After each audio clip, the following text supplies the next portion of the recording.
WWE is officially teasing Cody Rhodes versus Edge for WrestleMania 38. We're going to discuss that in just a moment. Also, a former WWE superstar is talking about his interest in joining AEW, and it appears that the interest from AEW is also there. However, it looks like there's also a couple other companies who are looking to sign this individual, so we got to talk about that. And we're going to kick things off. We're going to discuss WWE bringing back Drake Maverick because, guys, it looks like it's happened. This guy gets fired, brought back so many damn times, but WWE has actually been working with Drake Maverick in creative.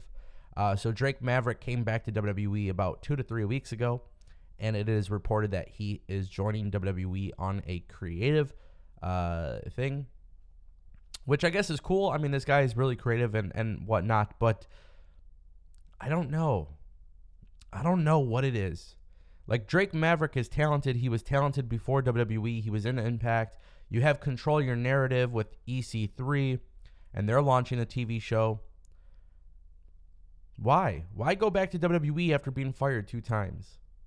Maybe it was even more than 2 times. But nonetheless, WWE has brought him back. I just thought that was a very interesting story. I'm not really sure why somebody would keep going back to their job if they keep getting fired from their job, but I don't know, man. Maybe nobody else is interested. I'm not really sure. I like Drake Maverick. I thought even after he got released by WWE the second time, he did some really cool stuff on Twitter, showcasing some really cool like cinematic storyline stuff, which is why I thought he would go to Control Your Narrative, but it appears as if that's not the case. And who knows at this point, really. But it is, again, it is strange. And hopefully, this guy doesn't get fired anymore because I think he is creatively a really good person. He's going to be an asset for WWE, which is something that they need. But it's still strange. So, yeah. Guys, let's talk about Isaiah Swerve Scott, a.k.a. Shane Strickland. As you guys know, he is past his non-compete clause with WWE. He was recently released by WWE a little bit more than 3 months ago. And now Swerve is he's discussing some interest in AEW. He was on Casual Conversations. He was asked about AEW, and he says, "I'm not opposed to go anywhere. It has to be a discussion made. Things have to be done. We just saw Cody Rhodes leave, and that's insane. You can expect me to go anywhere." And just kind of keep in mind, at some point, Fightful had even come out earlier this month, and they had said, MLW was likely to make some effort. NJPW of America was willing to make some effort. It sounds like a lot of people want to work with Swerve, which is totally reasonable. Obviously, Swerve is a really, really good wrestler. He's even really honed in on like the character aspect, which is why I like him. I think he's good at both. But also, on top of that, I think Swerve going to AEW, it's such a tricky situation because, yes, I do think he should go to AEW. I think this guy should also go to Impact. I look at what Impact has done with somebody like Rich Swann, who was a former WWE Cruiserweight Championship holder, and then he leaves WWE, goes to Impact and becomes the world champion, presented a little bit more better, a little bit more serious, while still maintaining his true self. And I think that was something that impacted really well with Rich Swann. And I kind of think, like, look at Big Cass, look at what they've done with Josh Alexander, look at what they've done with just certain individuals in Impact, and they've done a really good job of building up these people to be credible. Eddie Edwards, Sami Callihan are 2 other good examples. I think Swerve, if there is an opportunity for him to go to Impact and AEW, that would be reasonable. The biggest problem is, at this point, everybody is going to sound like a hypocrite when we talk about AEW signing too many people and then saying AEW should sign them. But ideally, as a fan, of course, I want to see Swerve on national TV in front of a crowd with 20,000 people, 10,000 people. I want to see him have that exposure because I think he's that good. I think he's that talented. But I don't want to see him get signed and not be used anywhere.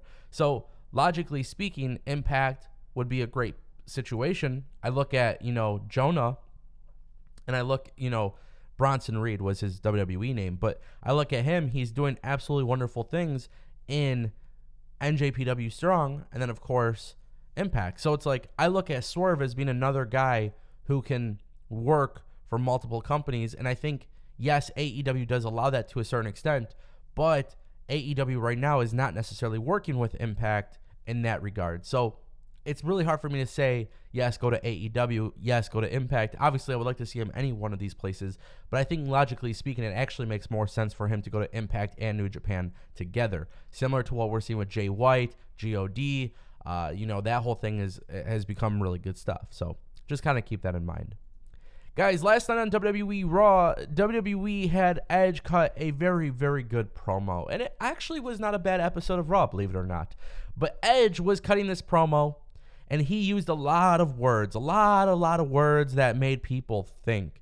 And I just kind of want to go over.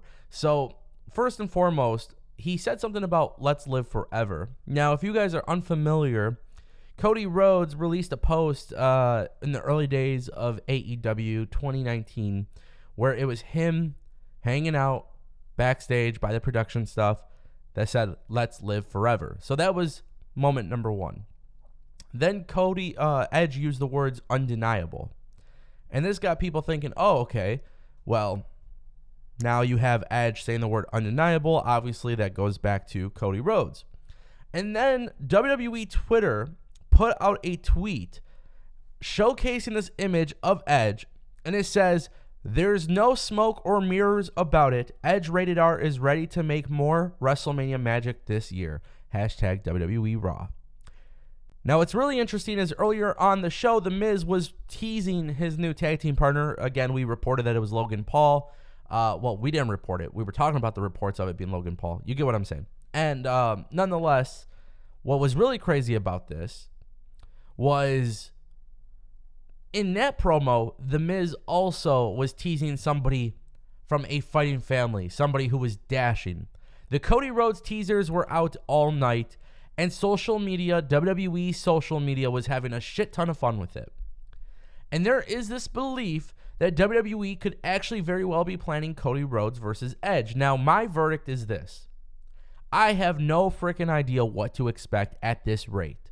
When it comes to Edge and Cody Rhodes, I think it is unlikely, but I think WWE knows what they are doing here. Just like AEW knows what they are doing with social media and getting people to talk. WWE is doing the same exact thing, and I think what's really, really intriguing to me here is that Edge versus AJ Styles is also very much on the table, because keep in mind, Edge also referenced something phenomenal. He says, I still dream about walking down that aisle and at WrestleMania, soaking in all that energy that you give me so I can be phenomenal. So which one is it, Edge? Is it Cody Rhodes or is it AJ Styles? It doesn't really matter because it's got people talking, but it sounds like WWE could very well be planning Edge versus AJ Styles, or they could very well be planning Edge versus Cody Rhodes. Now, the belief has always been Justin Barrasso, you got Wade Keller, you got a couple people saying he's going to WWE. You got Sean Ross Sapp going on camera saying it is not a work. If this is in fact true, if it is in fact not a work, and wrestling media is not lying about this, if he is in fact going to WWE, I think that is a massive singles match. I think it is a massive singles match, and that's really intriguing to me. Let me know what you guys think in the comment section down below, and I'll see you next time.